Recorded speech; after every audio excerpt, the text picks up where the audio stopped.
하박의 선지자의 격려를 통해서 예루살렘 성전 재건이 다시 시작이 되었습니다. 하나님께서는 낙심한 이스라엘 백성들을 찾아가셔서 그들을 한 사람 한 사람 격려하셨고 다시 예루살렘 성전 재건을 시작해 가시게 된 것이에요. 그 상황을 학개 1장 14절에는 이렇게 설명해 주고 있는데 우리 먼저 이 말씀 한번 같이 읽어볼게요. 학개 1장 14절이에요. 시작. 여호와께서 스알데알의 아들 유다 총독 스룹바벨의 마음과 여호사닥의 아들 대제사장 여호수아의 마음과 남은 모든 백성의 마음을 감동시킴에 그리 와서 만군의 여호와 그들의 하나님의 전 공사를 하였으니 하나님께서 그들의 마음을 감동시킴에 그들이 하나님의 성전 공사를 다시 시작했다고 합니다. 이 말씀이 고맙습니다. 우리가 낙심해서 한 걸음도 앞으로 나아가지 못할 때에 하나님이 우리 가운데 오셔서 우리 마음을 감동케 하신다는 거예요. 그래서 우리 마음을 위로하고 감동시켜서 그 일을 감당할 수 있는 지혜도 주시고 힘도 주시고 감당하게 하신다라고 하는 것이죠. 여러분, 내 힘으로 살아가는 것이 아니라 내가 힘을 내는 것이 아니라 하나님이 우리의 마음에 감동을 주셔서 우리를 이끌어 가시는 것이 하나님의 방법이라고 하는 것입니다. 여러분, 그래서 우리가 하는 것은 아무것도 없습니다. 마음을 주시는 것도 하나님이고 그 마음에 감동을 불어 넣으시는 분도 하나님이시고 그래서 그 일을 감당하게 하시는 분도 하나님이셨던 거예요. 예루살렘 성전 재건을 사모하는 마음이 이스라엘 백성들이 있었지만 그거 감당할 만한 힘이 없었거든요. 그때 하나님께서 그들을 찾아가셨어요. 마음에 감동을 주시고 그들의 마음을 이끌어 가시면서 성전 재건 감당하게 하신 것 아니겠어요? 사랑하는 빛의 교회 가족 여러분, 우리의 삶에 하나님의 은혜가 있어서 하나님이 하실 줄로 믿습니다. 하나님만 바라보고 살아가게 되면은 결국에 하나님이 우리의 마음도 지키시고 우리의 마음에 감동도 주셔서 하나님의 뜻에 따라 우리를 이끌어가게 되는 것이죠. 이제 오늘 살펴볼 말씀은 학개서 2장이에요. 성전 재건이 다시 시작되었습니다. 그런데 성전 재건하는 과정 속에서 이스라엘 백성들의 마음이 낙담하게 되었다고 합니다. 왜냐하면 성전을 짓다 보니까는 내가 생각한 것만큼 잘 되지 않았던 거예요. 특별히 솔로몬의 성전을 이전에 경험했던 사람들은 이 포로 귀환 이후에 만들던 그 성전이 초라해 보였던 것입니다. 에스라 성경책을 읽어보게 되면은 사람들이 낙심한 것뿐만 아니라 통곡했다는 말도 나와요. 그 말씀 한번 찾아볼까요? 에스라 3장 12절 말씀인데요. 한번 우리 찾아보도록 할게요. 에스라서 말씀이요. 제가 한번 읽어드릴까요? 에스라서 말씀에 제사장들과 레위 사람들과 나이 많은 족장들은 첫 성전을 보았으므로 이 첫 성전이 솔로몬 때 지었던 성전이에요. 그 첫 성전을 보았으므로 이 성전의 기초가 놓임을 보고 대성통곡하였으니 이런 말이 나옵니다. 쉽게 말하면 집을 짓기 위해서 가장 먼저 하는 것이 기초 공사, 땅을 다지는 것 아니에요. 그 땅을 다져놓고 보니까는 너무 작은 거예요.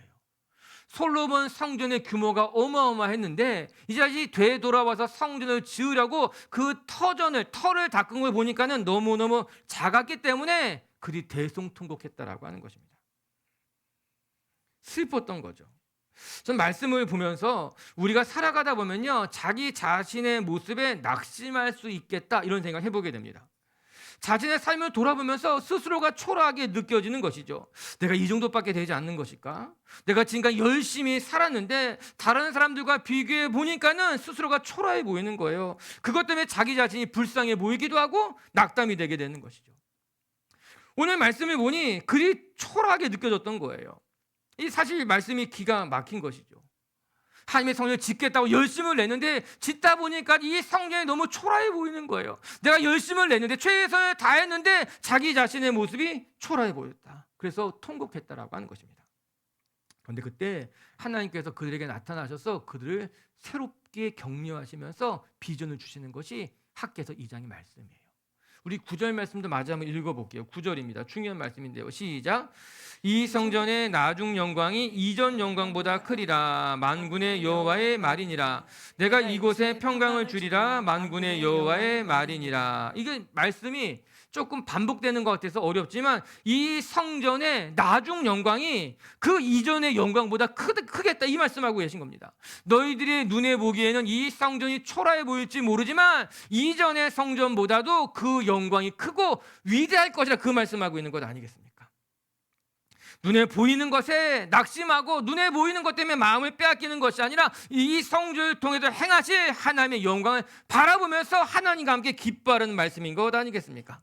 저 이제 우리가 말씀을 같이 묵상해 가면서 좀 우리 비치교 식구들이 스스로 자기 자신을 보면서 보잘것없다고 느껴질 때가 있을 수 있어요. 그것은 세상의 평가이고 세상의 기준일 수 있는 것입니다. 저는 여러분들이 세상의 관점으로 자기 자신을 바라보면서 초라하게 느껴진다면 오히려 하나님의 관점으로 자기 자신을 바라보면서 하나님의 계획을 볼 줄 아는 성도님들 되시기를 주님의 이름으로 축복합니다. 스스로 보잘것없다고 생각되는 이스라엘 백성들에게 하나님이 찾아가셔서 말씀하고 계시는 거예요. 그들을 어떻게 격려하고 어떻게 그들을 이끌어 가시는가, 오늘 말씀을 통해 같이 함께 묵상해 가면서 여러분에게 들리는 주의 음성을 확인하는 시간 되시기를 주님의 이름으로 축복합니다. 첫 번째 말씀을 통해 우리가 반드시 배워야 될 것, 눈에 보이는 것에 매이지 말고 그것을 통해서 행하실 하나님의 역사를 볼 줄 아는 사람이 되어야 된다는 거예요. 3절 말씀 한번 같이 읽어볼게요. 3절입니다. 시작. 너희 가운데 남아있는 자 중에서 이 성전의 이전 영광을 본 자가 누구냐? 이제 이것이 너희에게 어떻게 보이느냐? 이것이 너희 눈에 보잘것없지 아니하냐? 성전을 재건하면서 하나님 이스라엘 백성들에게 물어보셨어요. 이것이 너희 눈에 보기에 보잘것없지 아니하냐? 이렇게 말씀하셨습니다. 하나님께서 이스라엘 백성들의 마음을 읽으신 거예요.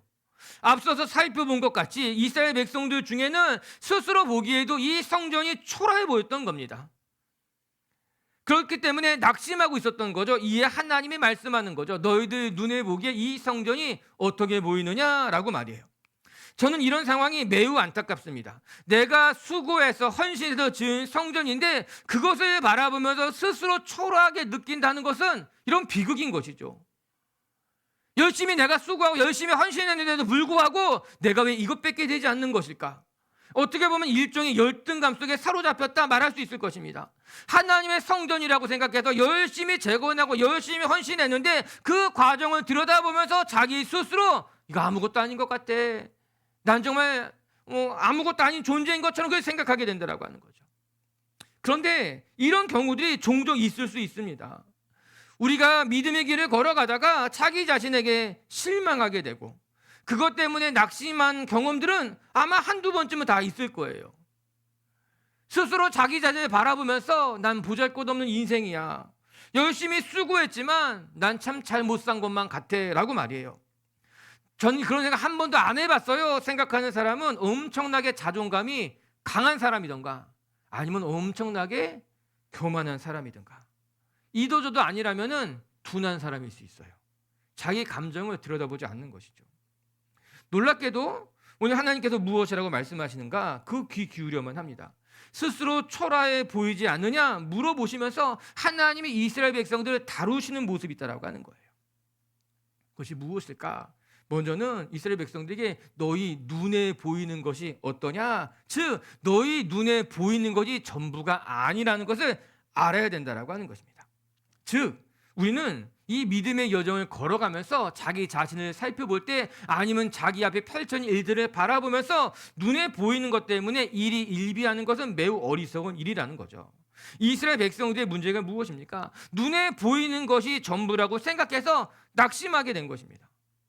우리가 낙심하는 이유도 크게 다르지 않을 것입니다. 눈에 보이는 것이 전부인 것처럼 생각하기 때문에 눈에 보이는 것 때문에 낙심하게 되고 눈에 보이는 것 때문에 교만하게 되기도 한다라고 하는 것이죠.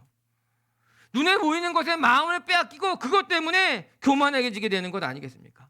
이런 바울이 가르쳐주는 아주 중요한 교훈이 있습니다. 고린도후서 4장 18절에 보게 되면요, 제가 읽어드릴게요. 너무너무 좋아하는 말씀인데 우리가 주목하는 것은 보이는 것이 아니요 보이지 않는 것이니 보이는 것은 잠깐이요 보이지 않는 것은 영원함이라. 우리가 주목해서 바라봐야 할 것은 눈에 보이는 것이 아니라는 거예요.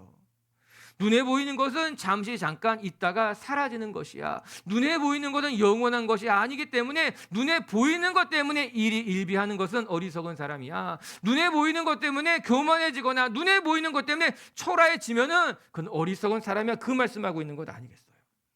전 우리 비치그 식구들이 눈에 보이는 것에 마음을 빼앗겨서 낙심하지도 마시고 눈에 보이는 것 때문에 일시간 교만해져서 하나님의 영광을 가리는 어리석은 자가 되지 않기를 주님의 이름으로 축복합니다.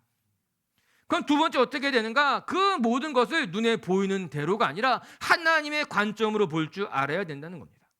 흔히 하는 말로 그 상황을 객관적으로 바라봐라 이렇게 이야기하는 것 아니겠어요? 이런 객관적이라는 말이 무슨 뜻입니까? 합리적으로 바라보고 판단해야 된다 이런 뜻이겠죠. 그러면 진짜 객관적으로 보는 것이 뭘까요? 객관적이라는 것이 무엇일까? 어쩜 우리는 세상적인 평가와 객관적인 판단을 혼돈하고 있지는 않은가 생각해 봐야만 합니다. 심지어는 세상적인 평가와 객관적인 판단을 동일시하는 착각도 할 때가 많습니다. 즉 세상적인 관점에서 좀 나아 보이면 이거 객관적으로 상황이 나은 것이라고 생각하고, 세상의 관점에서 좀 좋지 않게 보이게 되면은 야 이거 객관적으로 상황이 어려워진 것은 아니냐 이렇게 느끼게 된다라고 하는 것입니다. 즉 세상적인 평가가 곧 객관적인 판단이라고 착각하게 된다라고 하는 것입니다. 여러분 그러나 그렇지 않습니다. 세상적인 평가와 객관적인 판단을 동일시하는 것은 매우 어리석은 일이죠.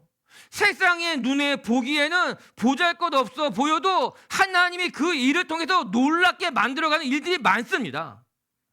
반대로 세상적으로 보기에는 실패인 것 같아도 오히려 그것을 통해서 하나님께서 일하실 때가 있는 것 아니겠습니까? 그런 면에서 본다면 객관적이라고 하는 말은 이 세상의 평가와는 상관없는 일이 될 수도 있는 것이에요.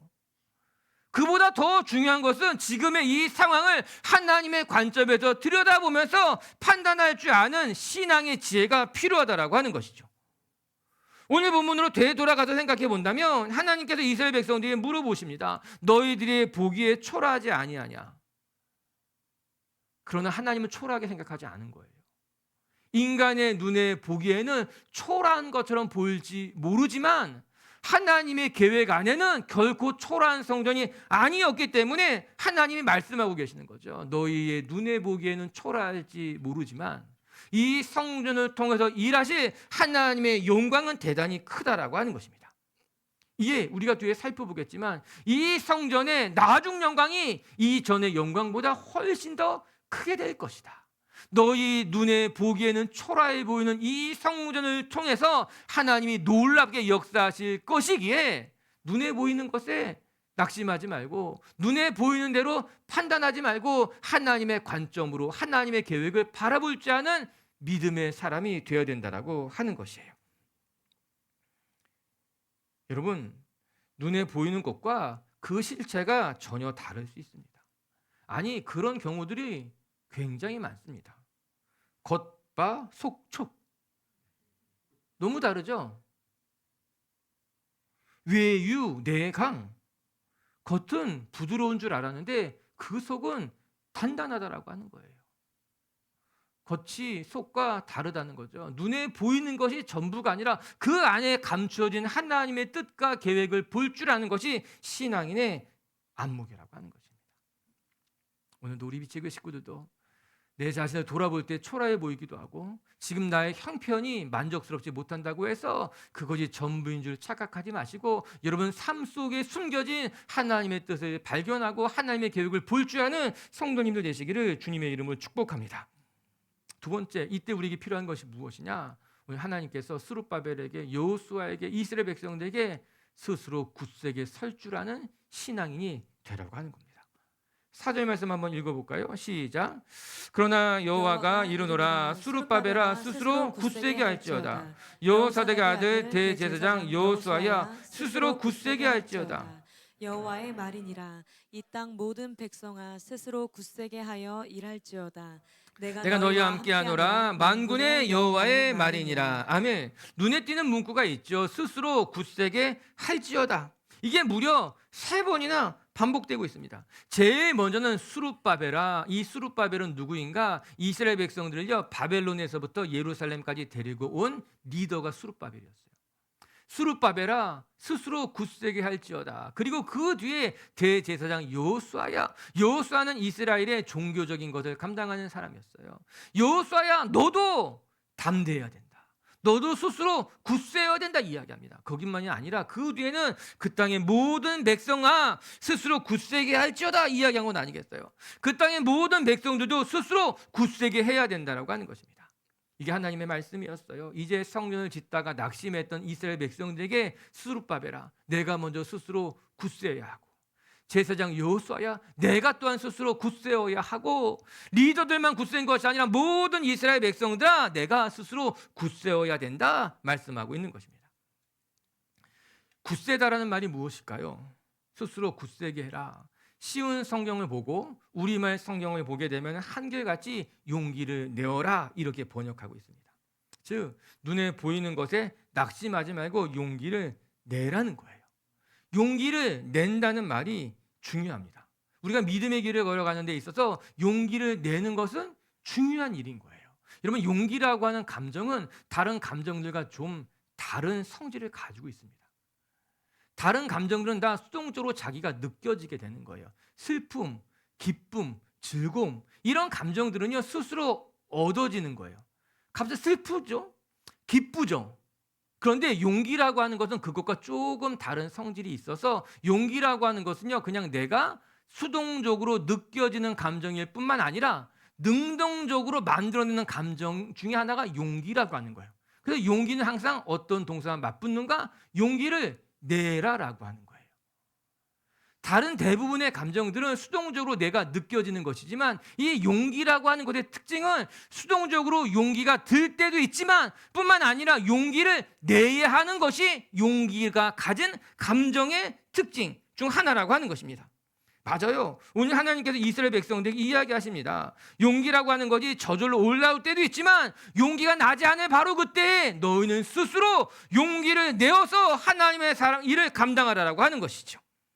이 하나님께서 스룹바벨에게도 여호수아에게도 모든 백성들에게 말하기를, 너희의 마음이 낙심되어 있을 때 너희는 스스로 용기를 내어서 이 일을 감당하라 말씀하고 있는 것 아니겠습니까? 전 우리 비치그 식구들에게도 권면해드리고 싶어요. 여러분, 이 믿음의 길 걸어가면서 용기를 잃어버릴 때마다, 낙심될 때마다 용기를 내어서 맡겨진 사명 감당하는 분들 되시기를 주님의 이름으로 축복합니다.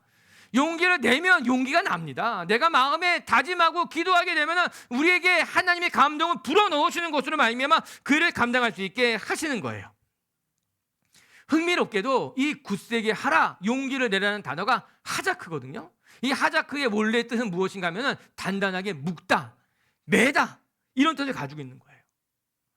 1차적인 뜻은 단단하게 매다, 꽉 달라붙다, 열중하다, 집착하다, 이런 단어가 하자크, 굳세게 하라, 용기를 내라라는 단어인 것입니다. 여러분, 달리기를 할 때 가장 먼저 무엇 해야 됩니까? 운동화 끈을 단단하게 묶는 거죠. 그 이야기 하고 있는 거예요. 즉 하자크, 굳세게 하라라는 말의 본래 뜻은 무엇인가 하면 마음의 준비를 단단히 하라라고 하는 거예요. 이제 믿음의 경주를 해야 되니까는, 하나님의 싸움을 감당해야 되니까는 마음을 단단히 해. 그것이 하자크, 용기를 내라는 말이라고 하는 것이죠. 사방이 요동을 치고 우리의 마음을 힘들게 하는 일들을 만난다 할지라도 하나님의 사람들은 하자크, 신방끈을 단단히 동여매고 마음을 단단히 하는 것으로 말미암아 용기를 내어서 그 일을 감당하라, 그 말씀하고 있는 것 아니겠습니까? 전 우리 비치그 식구들이 쉽게 흔들리지 않는 분들 되시길 주의 이름으로 축복합니다. 누가 툭 치면 쓰러지고 이 사람이 툭 치면 또 쓰러지고, 그렇게 이리저리 흔들리는 것이 아니라 누가 나를 흔든다 할지라도, 아니 사방이 요동친다 할지라도 절대로 흔들리지 않은 하자크, 단단하게 매어있는 마음을 가지고 삶의 자리를 지켜나간다면 우리의 삶에 선한 은혜가 일어나게 될 줄로 믿습니다. 이 하자크라는 단어가 어디에 붙는가? 스스로 굳세게 하라라는 말과 붙어 있더라고요. 스스로 굳세게 해라. 즉 다른 것을 의지하지 말고 너 스스로 서 있을 수 있어야 된다라고 하는 것입니다. 다른 사람 의지하지 말고 어떤 환경, 조건을 의지하지 말고 너 스스로 굳건히 서 있을 수 있어야 된다라고 하는 거예요. 여러분, 아이러니하게도 우리가 다른 사람을 의지할수록 오히려 우리 자신은 약해지는 것을 경험할 때가 많습니다.